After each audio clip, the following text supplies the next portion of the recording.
Chapter 7. What afterward befell the seditious when they had done a great deal of mischief, and suffered many misfortunes, and also how Caesar became master of the upper city. And now the seditious rushed into the royal palace, into which many had put their effects, because it was so strong, and drove the Romans away from it. They also slew all the people that had crowded into it, who were in number about 8,400, and plundered them of what they had. They also took 2 of the Romans alive. One was a horseman, the other a footman. They then cut the throat of the footman, and immediately had him drawn through the whole city, as revenging themselves upon the whole body of the Romans by this one instance. But the horseman said he had somewhat to suggest to them in order to their preservation, whereupon he was brought before Simon. But he having nothing to say when he was there, he was delivered to Ardalus, one of his commanders, to be punished, who bound his hands behind him, and put a riband over his eyes, and then brought him out over against the Romans, as intending to cut off his head. But the man prevented the execution, and ran away to the Romans, and this while the Jewish executioner was drawing out his sword. Now when he was gotten away from the enemy, Titus could not think of putting him to death, but because he deemed him unworthy of being a Roman soldier any longer, on account that he had been taken alive by the enemy, he took away his arms, and ejected him out of the legion whereto he had belonged, which, to one that had a sense of shame, was a penalty severer than death itself. On the next day the Romans drove the robbers out of the lower city, and set all on fire as far as Siloam. These soldiers were indeed glad to see the city destroyed, but they missed the plunder, because the seditious had carried off all their effects, and were retired into the upper city. For they did not yet at all repent of the mischiefs they had done, but were insolent, as if they had done well. For as they saw the city on fire, they appeared cheerful, and put on a joyful countenances, in expectation, as they said, of death to the end of their miseries. Accordingly, as the people were now slain, the holy house was burnt down, and the city was on fire. There was nothing further left for the enemy to do. Yet did not Josephus grow weary, even in this utmost extremity, to beg them to spare what was left of the city. He spake largely to them about their barbarity and impiety, and gave them his advice in order to their escape, though he gained nothing thereby more than to be laughed at by them. And as they could not think of surrendering themselves up, because of the oath they had taken, nor were strong enough to fight with the Romans any longer upon the square, as being surrounded on all sides, and a kind of prisoners already, yet they were so accustomed to kill people, that they could not restrain their right hands from acting accordingly. So they dispersed themselves before the city, and laid themselves in ambush among its ruins, to catch those that attempted to desert to the Romans. Accordingly many such deserters were caught by them, and were all slain. For those that were too weak, by reason of their want of food, to fly away from them, so their dead bodies were thrown to the dogs. Now every other sort of death was thought more tolerable than the famine, insomuch that, though the Jews despaired now of mercy, yet they would fly to the Romans, and would themselves, even of their own accord, fall among the murderous rebels also.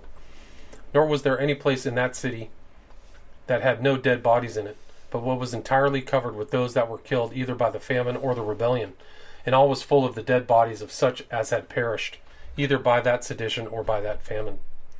So now the last hope which supported the tyrants, and that crew of robbers who were with them, was in the caves and caverns underground, whither, if they could once fly, they did not expect to be searched for, but endeavored that after the whole city should be destroyed, that the Romans gone away, they might come out again and escape from them.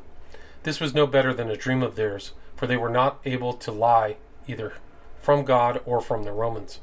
However, they depended upon those underground subterfuges, and set more places on fire than did the Romans themselves, and those that fled out of their houses, thus set on fire into the ditches, they killed without mercy, and pillaged them also. And if they discovered food belonging to anyone, they seized upon it and swallowed it down, together with their blood also. Nay, they were now come to fight one with another about their plunder, and I cannot but think that, had not their destruction prevented it, their barbarity would have made them taste of even the dead bodies themselves. Chapter 8. How Caesar raised banks round about the upper city, Mount Zion, and when they were completed, gave orders that the machine should be brought. He then possessed himself of the whole city. Now when Caesar perceived that the upper city was so steep that it could not possibly be taken without raising banks against it, he distributed the several parts of that work among his army, and this on the 20th day of the month Louis, or Ab. Now the carriage of the materials was a difficult task, since all the trees, as I have already told you, that were about the city, within the distance of 100 furlongs, had their branches cut off already, in order to make the former banks. The works that belonged to the 4 legions were erected on the west side of the city, over against the royal palace, but the whole body of the auxiliary troops, with the rest of the multitude that were with them, erected their banks on the Xystus, whence they reached to the bridge, and that tower of Simon, which he had built as a citadel for himself against John, when they were at war with one another. It was at this time that the commanders of the Idumeans got together privately, and took counsel about surrendering up themselves to the Romans. Accordingly, they sent 5 men to Titus, and entreated him to give them his right hand for their security. So Titus, thinking that the tyrants would yield if the Idumeans, upon whom a great part of the war depended, were once withdrawn from them, after some reluctancy and delay complied with them, and gave them security for their lives, and sent the 5 men back. But as these Idumeans were preparing to march out, Simon perceived it, and immediately slew the 5 men that had gone to Titus, and took their commanders, and put them in prison, of whom the most eminent was Jacob, the son of Sosas. But as for the multitude of the Idumeans, who did not all know what to do, now that their commanders were taken from them, he had them watched, and secured the walls by a more numerous garrison.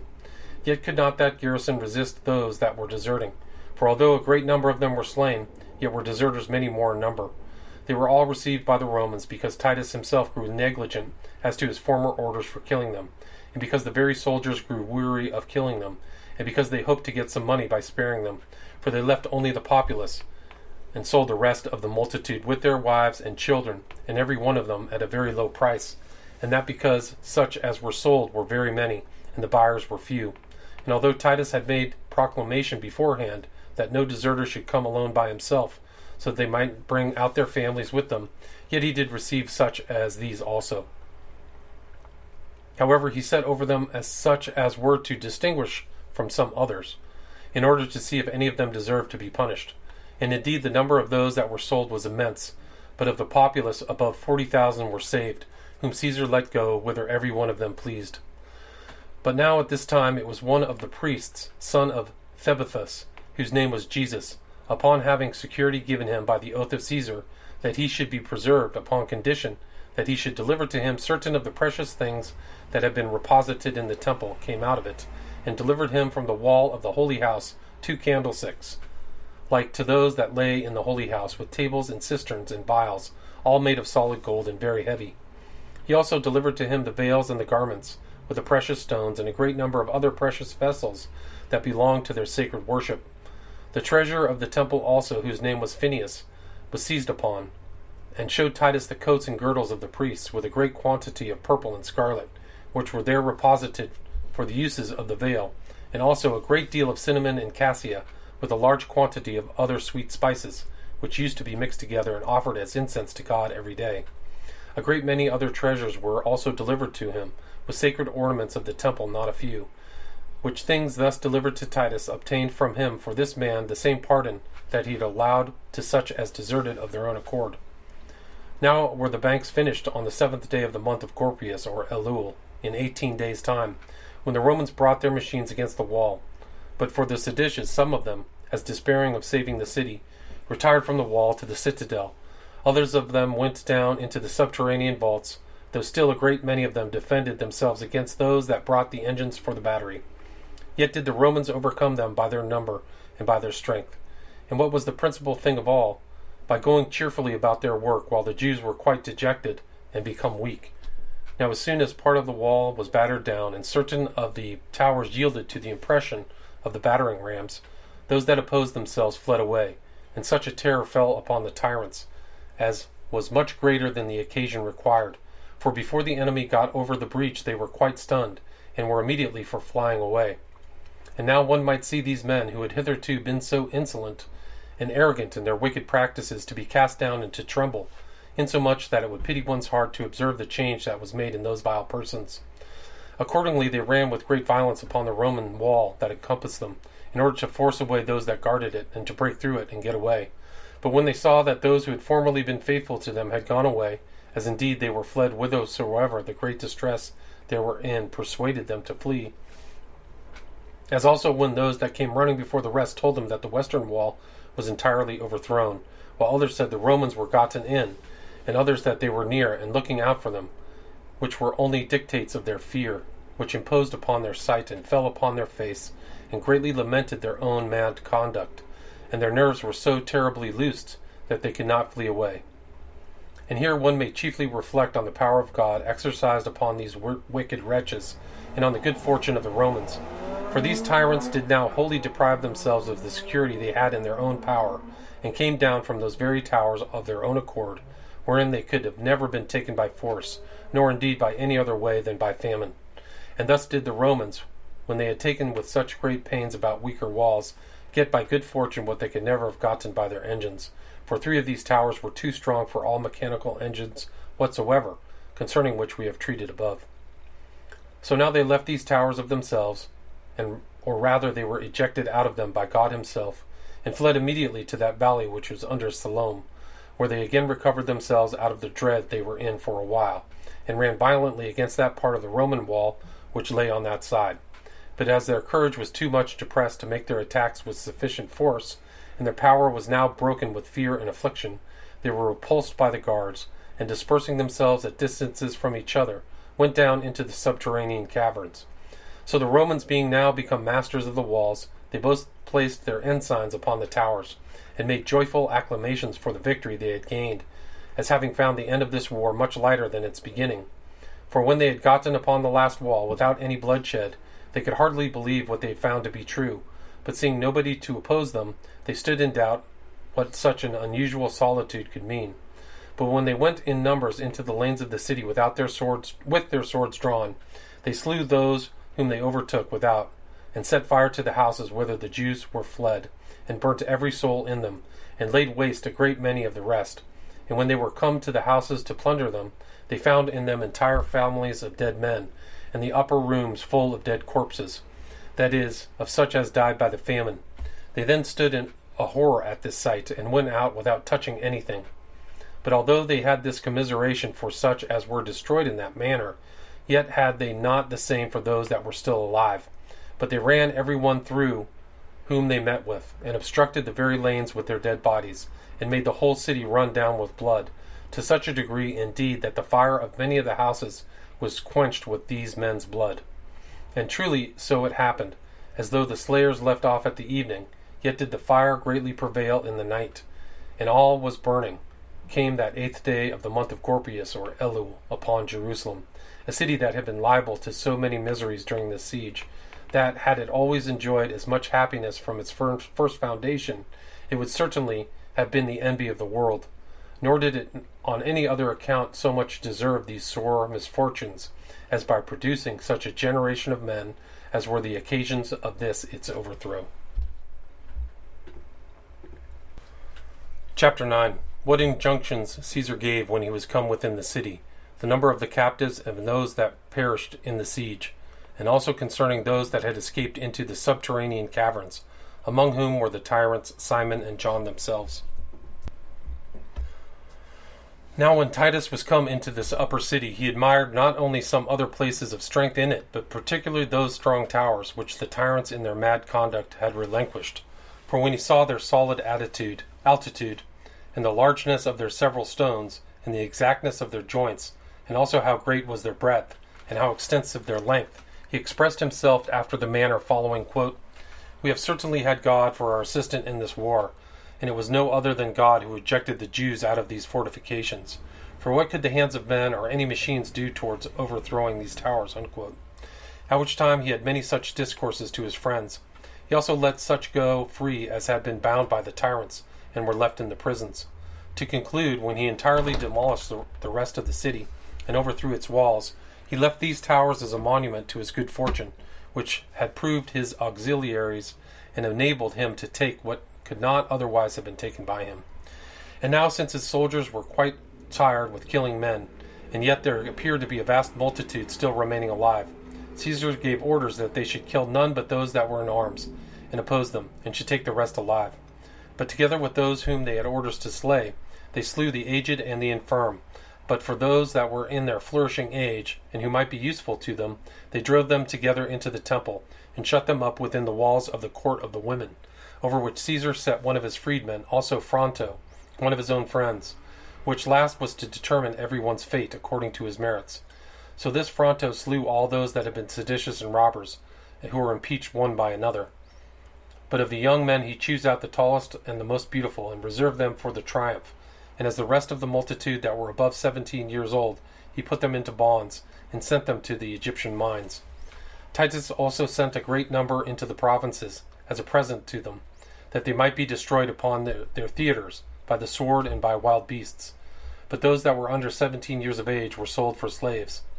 Now during the days wherein Fronto was distinguishing these men, there perished, for want of food, 11,000, some of whom did not taste any food, through the hatred their guards bore to them, and others would not take in any when it was given them. The multitude also was so very great that they were in want even of corn for their sustenance. Now the number of those that were carried captive during this whole war was collected to be 97,000, as was the number of those that perished during the whole siege, 1,100,000, the greater part of whom were indeed of the same nation, with the citizens of Jerusalem, but not belonging to the city itself. For they were come up from all the country to the feast of unleavened bread, and were on a sudden shut up by an army, which at the very first occasioned so great a straitness among them, that there became a pestilential destruction upon them, and soon afterward such a famine as destroyed them more suddenly. And that this city could contain so many people in it is manifest by that number of them which was taken under Cestius, who being desirous of informing Nero of the power of the city, who otherwise was disposed to contemn that nation, entreated the high priests, if the thing were possible, to take the number of their whole multitude. So these high priests, upon the coming of that feast which is called Passover, when they slay their sacrifices from the 9th hour till the 11th, but so that a company not less than 10 belong to every sacrifice, for it is not lawful for them to feast singly by themselves, and many of us are 20 in a company, found the number of sacrifices was 256,500, upon the allowance of no more than 10 that feast together, amounts to 2,700,200 persons that were pure and holy. For as to those that have the leprosy, or the gonorrhea, or women that have their monthly courses, or such as are otherwise polluted, it is not lawful for them to be partakers of this sacrifice, nor indeed for any foreigners neither, who come hither to worship. Now this vast multitude is indeed collected out of remote places, but the entire nation was now shut up by fate as in prison, and the Roman army encompassed the city where it was crowded with inhabitants. Accordingly, the multitude of those that therein perished exceeded all the destructions that either men or God ever brought upon the world. For to speak only of what was publicly known, the Romans slew some of them, some they carried captives, and other they made a search for underground. And when they found where they were, they broke up the ground and slew all they met with. There were also found slain there above 2,000 persons, partly by their own hands, partly by one another, but chiefly destroyed by the famine. But then the ill savour of the dead bodies was most offensive to those that lighted upon them, insomuch that some were obliged to get away immediately, while others were so greedy of gain that they would go in among the dead bodies that lay on heaps, and tread upon them. For a great deal of treasure was found in these caverns, and the hope of gain made every way of getting to it esteemed lawful. Many also of those that had been put in prison by the tyrants were now brought out, for they did not leave off their barbarous cruelty at the very last. Yet God did avenge himself upon them both, in a manner agreeable to justice. As for John, he wanted food, together with his brethren in these caverns, and begged that the Romans would now give him their right hand for his security, which he had often proudly rejected before. But for Simon, he struggled hard with the distress he was in. Still he was forced to surrender himself, as we shall relate hereafter. So he was reserved for the triumph, and to be slain, as was John condemned to perpetual imprisonment. Now the Romans set fire to the extreme parts of the city and burnt them down, and entirely demolished its walls. Chapter 10. Whereas the city of Jerusalem had been 5 times taken formerly, this was the 2nd time of its desolation. A brief account of its history. And thus was Jerusalem taken in the 2nd year of the reign of Vespasian, on the 8th day of the month Gorpius, or Elul. It had been taken 5 times before, though this was the 2nd time of its desolation. For Shishak the king of Egypt, and after him Antiochus, and after him Pompey, and after them Sosius and Herod, took the city, but still preserved it. But before all these the king of Babylon conquered it, and made it desolate, 1,486 years and 6 months after it was built. But he who first built it was a potent man among the Canaanites, and in is our own tongue called Melchizedek, the righteous king, for such he really was, on which account he was there the first priest of God, and built the first temple, and called the city Jerusalem, which was formerly called Salem. However, David, the king of the Jews, ejected the Canaanites, and settled his own people there. He was demolished entirely by the Babylonians 477 years and 6 months after him. And from King David, who was the first of the Jews who reigned therein, to this destruction under Titus for 1,179 years. But from its first building till this last destruction were 2,177 years. Yet hath not its great antiquity, nor its vast riches, nor the diffusion of its nation over the habitable earth, nor the greatness of the veneration paid to it on a religious account, been sufficient to preserve it from being destroyed. And thus ended the siege of Jerusalem. And that's the end of my covering of chapters, or book 5 and 6 of the Wars of the Jews, which are 7 books. There's another book after this 6th one that kind of covers what happened after the destruction of Jerusalem. So I would recommend people just go find the entire corpus or text of Josephus wherever you can find them. I think they're worthwhile reading. Thank you.